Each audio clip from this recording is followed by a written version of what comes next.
Hey everyone, I'm Alex Williams, and today we are learning how to play Ark of Atlantis, a fantastic new game from the creator of Dragon's Hoard, Nathaniel Mortensen. Let's get into it. Ark of Atlantis is a worker placement game where players race against time to build an ark large enough to save as many of their workers, animals, artifacts, and treasures as they can before Atlantis sinks to the bottom of the ocean. Let's start with the setup.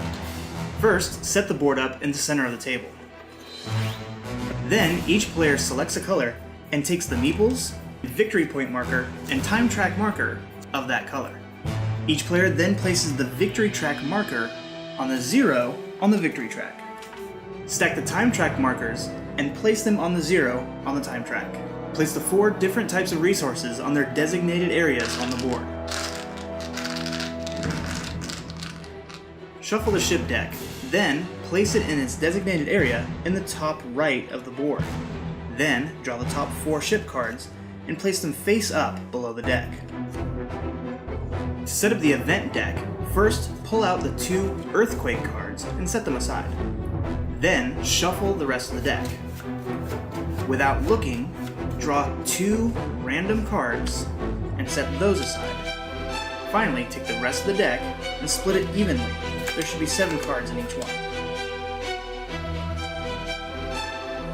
Now, shuffle 1 earthquake card into each of these piles of 7 cards.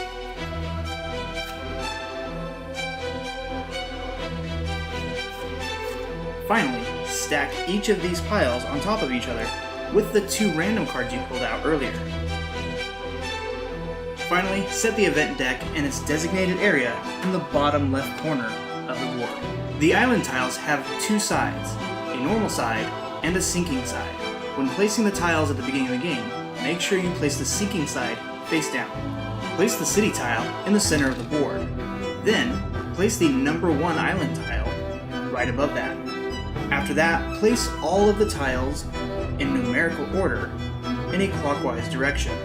If the images on the tiles do not line up, you may have placed 1 or more of the tiles out of order, or you may have placed one on its sinking side. In the last setup step, draw random treasure tokens out of a bag and place each one face up on an island tile in numerical order. Don't place a treasure token on the city tile. Now, we're ready to play. The time track tracks turn order and shows when an event card will be drawn. The player furthest behind on the time track is the player whose turn it is. If there are multiple players in the last place, the player on top of the stack goes. If you take your turn and your marker is still behind everyone else's, you get to go again.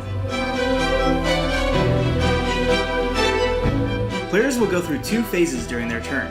In the first phase, they'll place 1 to 3 workers and complete the associated action. Then in phase 2, they'll move their time track marker. Players have 4 options when placing their workers. Option 1 allows players to gather resources from an island tile. To gather resources, players must place 1 worker on each of the golden rings on the island tile. Then take the appropriate resources. In option 2, players can collect a treasure token by placing a worker in the silver ring on the island tile. Players can only do this if they already have workers present on the tile, meaning you have to have collected resources from that tile on a previous turn this round. Option 3 lets players gather resources from ship cards. If a player has built ship cards, they can use the silver rings on these cards to place a worker and activate that ship card. This will allow them to collect resources shown on the right side of the card. Some cards require that you trade resources shown on the left to get the resources on the right. Finally, option 4 allows the player to use the city tile and pick one of 6 actions listed on the board. Place 1 to 3 workers on the city tile, then collect 1 gold for each worker placed. Spend 1 gold for 2 wood. Spend 1 gold for 1 flax. Spend 2 gold for 1 ore. Build a ship card by paying the resources shown on the bottom of the ship card. Be sure to place the built card in front of the player, then replace the ship card on the board. Players earn the victory points on the card immediately. Or trade one of the 4 groups of resources for 4 instant victory points. Once a player has completed one of these options, they move on to the second phase, where they move their time track marker up the time track the amount of spaces equal to the amount of workers they placed. For instance, if a player placed 3 workers in the city to get 3 gold, they move their time track marker 3 spaces. When any player's time track marker moves over a dark blue event space for the first time that round, an event is triggered. Remember, this only happens the first time this space is passed. When an event is triggered, an event card is drawn and placed face up next to the event deck. If the tile matching the number on the card is on its starting side, flip it over to its sinking side, making sure to replace any workers and tokens back onto the tile.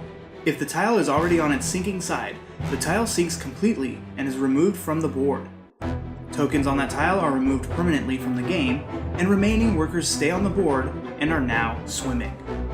If an earthquake card is pulled during the event, the player will draw 2 additional cards and resolve both of them.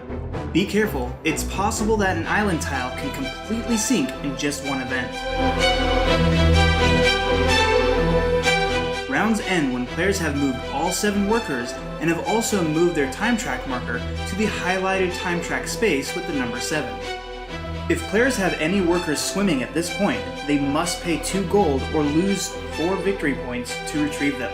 Players only lose 4 points if they cannot afford to pay 2 gold. At the end of the round, players retrieve their workers and place new treasure tokens on island tiles that do not have one. Finally, like usual, the player on top of the time track marker stack begins the new round. Once all players have played 3 rounds and come to the end of the time track, the city tile at the center is flipped to its sinking side, and players start again from the beginning of the time track.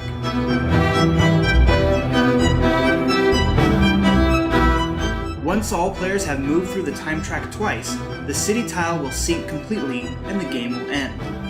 This happens after all players have retrieved their workers. After the game has ended, we move on to the scoring phase. First, players will place a worker on each of the ship cards they built. Any workers that do not have a ship card to stand on are considered to be swimming and will deduct 5 victory points from the player. Collecting treasure tokens of the same color will award players with increasing amounts of victory points. The number of tokens in each set will determine how many points the player gets. 2 points for 1 token, 5 points for 2, 9 points for 3, 14 points for 4, 20 points for 5, and 27 points for an entire set of 6. Finally, each gold at the end of the game is worth 1 point. The player furthest on the victory track wins. I hope you enjoyed learning Ark of Atlantis from Nathaniel Mortensen. If you have any questions or want anything clarified, please let me know. Also let me know if you found this video helpful. Thanks for watching.